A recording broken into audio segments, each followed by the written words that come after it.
তরুণ প্রজন্মকে খেলাধুলার প্রতি আগ্রহী করে তোলা এবং সামাজিক সম্প্রীতি জোরদারের লক্ষ্যে জনমঙ্গল সমিতি বহরগ্রামের উদ্যোগে এবং জনমঙ্গল সমিতি বহরগ্রাম ইউকে শাখার সার্বিক সহযোগিতায় বহরগ্রামে শুরু হয়েছে আন্তঃবহরগ্রাম ফুটবল টুর্নামেন্ট।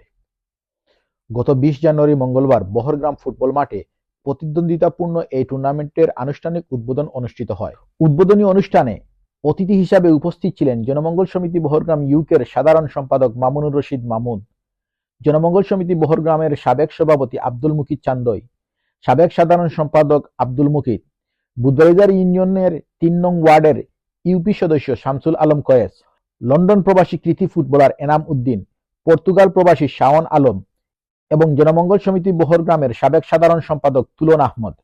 বক্তারা তাদের বক্তব্যে বলেন, খেলাধুলা যুব সমাজকে মাদক ও অসামাজিক কার্যকলাপ থেকে দূরে রাখে এবং সুস্থ সমাজ গঠনের গুরুত্বপূর্ণ ভূমিকা রাখে। এ ধরনের আয়োজন ভবিষ্যতেও অব্যাহত রাখার প্রত্যয় ব্যক্ত করেন তারা। মনসুর আহমদ ও আফজল আহমদের সার্বিক তত্ত্বাবধানে অনুষ্ঠিত এ টুর্নামেন্টে মোট 8টি দল অংশগ্রহণ করেছে।